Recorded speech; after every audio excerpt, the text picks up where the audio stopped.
देशाच्या गृहमंत्र्यांना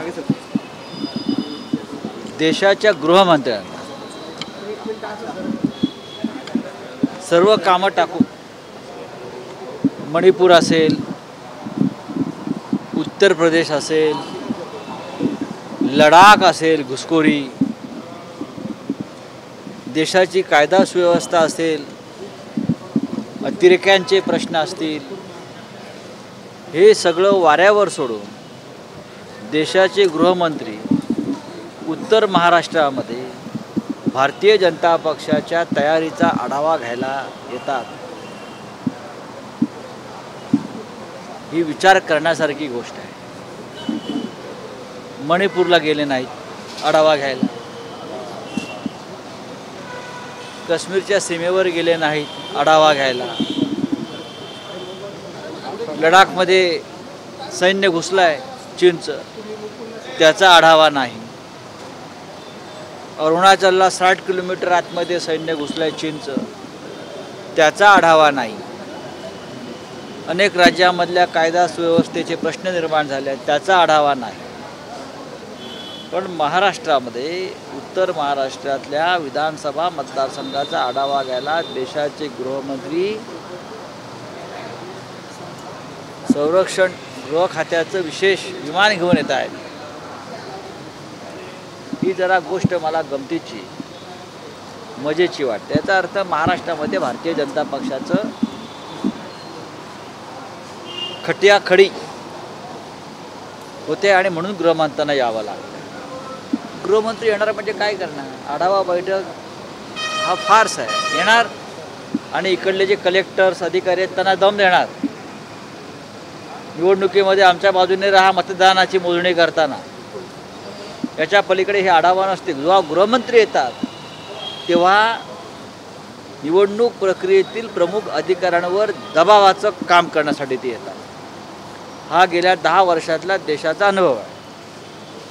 लोकसभेतसुद्धा त्यांनी काही मतदारसंघात अशा प्रकारचं राष्ट्रीय कार्य केलेलं आहे, म्हणून ते सत्तेवर आले.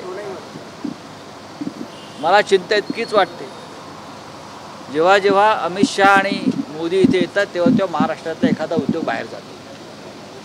नाशिकमधल्या लोकांनी सावध राहिलं पाहिजे. कोणता उद्योग आता बाहेर जाईल नाशिकचा, उत्तर महाराष्ट्रातला, त्या संदर्भात त्यांनी अलर्ट राहिलं पाहिजे. उद्धव ठाकरे यांनी आम्हाला धोका दिला आहे, त्याच्यामुळे रोखायचं आहे असं अमित ठाकरे काल विदर्भात बोलले. अमित शहा काय बोलायचं याच्यावर? काय बोलायचं काय? कोण आहेत अमित ठाकरे? आमचे राज ठाकरेंचे चिरंजीव. मग असं बोला अमित शहा. धोका कोणी कोणाला दिलाय महाराष्ट्र जाणतो, आणि म्हणून लोकसभा निवडणुकीत महाराष्ट्राच्या जनतेनं भारतीय जनता पक्षाचा हिशोब चुकता केला. उद्धव ठाकरे यांनी धोका दिला नसून स्वतः अमित शहा यांनी धोका दिला महाराष्ट्राला आणि शिवसेनेला. हिंदुहृदय सम्राट बाळासाहेब ठाकरे यांच्या आमच्या पवित्र खोलीत जी चर्चा झाली, जे शब्द दिले घेतले, त्या संदर्भातली धोकेबाजी जर कोणी केली असेल तर ह्याच अमित शहाजींनी केली, हे सगळ्यांना माहिती आहे. आणि महाराष्ट्राच्या जनतेनं त्यांचा हिशोब लोकसभा निवडणुकीत चुकता केला. त्याच्यामुळे या राज्याची जनता कोणावर विश्वास ठेवते हे सांगायला नको. भाजपच्या आढावा बैठकीसाठी अमित शहा नाशिकमध्ये येत आहेत. भाजपच्या आढावा बैठकीसाठी अमित शहा येत आहेत आणि त्यांच्या स्वागतासाठी मुख्यमंत्री स्वागतोत्सुक असल्याचे होर्डिंग लागले शहरात. अमित शहाचा मुलगा आला इथे तरी पण मुख्यमंत्री स्वागताला येते. लाचार, लोचट, स्वाभिमान शून्य सरकार इथे बसवल्यावर ते आपल्या उपकारकर्त्याच्या स्वागतासाठी हजर राहणारच. तुम्हीच आता मला सांगितलं की ते भारतीय जनता पक्षाच्या आढावा बैठकीसाठी येत आहेत आणि त्यांच्या लोकांनी मुख्यमंत्री स्वागताला येणार म्हणून सांगितलं आहे. म्हणजे मुख्यमंत्री हे दिल्लीची किती चाटुगिरी करतात या राज्याचे मुख्यमंत्री, असं कधी घडलं नव्हतं.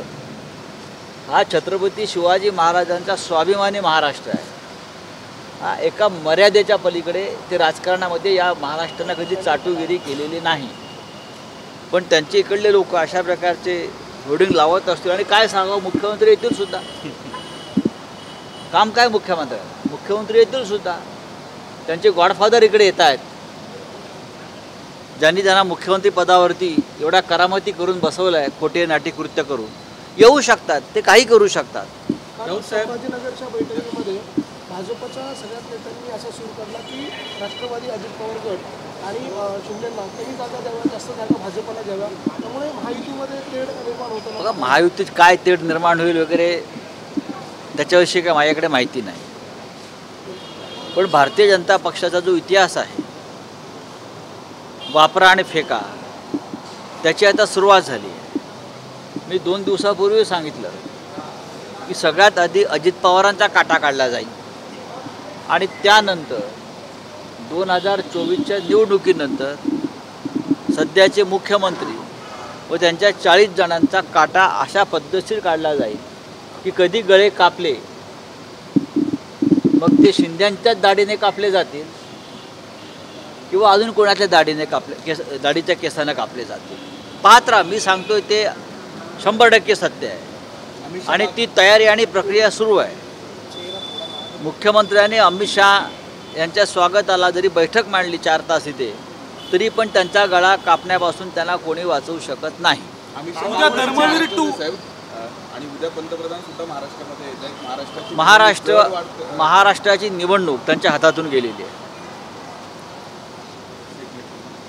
हरियाणाची निवडणूक हातातून गेलेली आहे. जम्मू काश्मीरला त्यांचा पराभव होतो आहे. महाराष्ट्र हे फार मोठं राज्य आहे, दिशादर्शक राज्य आहे. महाराष्ट्र ज्या दिवशी हरतील त्या दिवशी मोदींना प्रधानमंत्र्यांच्या खुर्चीवरून उतरण्याची प्रक्रिया सुरू झालेली असेल. साहेब, बावनकुळे यांच्या संस्थेला वित्त आणि महसूल विभागाचा विरोध डावलून भूखंड देण्यात आलेला आहे. शासकीय भूखंड कोराडीमध्ये त्यांच्या संस्थेला देण्यात आले.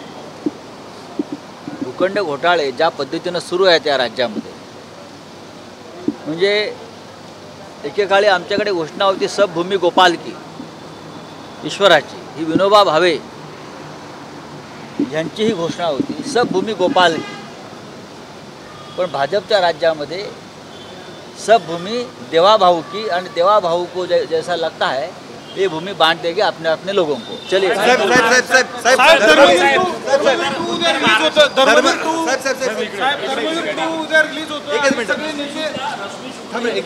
धर्मवीर 2 चित्रपट उद्या रिलीज होतो. लवकरच नमक हराम 2 पण रिलीज होतो आहे. नमक हराम 2 हा ताबडतोब रिलीज होतो आहे. तुम्ही पहा, नमक हराम 2 मध्ये 40 चोरांच्या ज्या भूमिका आहेत त्या अत्यंत महत्त्वाच्या आहेत. नमक हराम 2 हा ब्लॉकबस्टर सिनेमा महाराष्ट्रात येतो आहे, सध्या सुरू आहे, पण तो पडला आम्ही नवीन काढतो.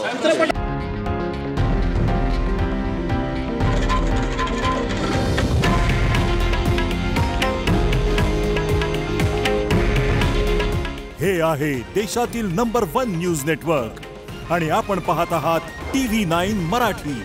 काळजी तुमची, हित महाराष्ट्राचं.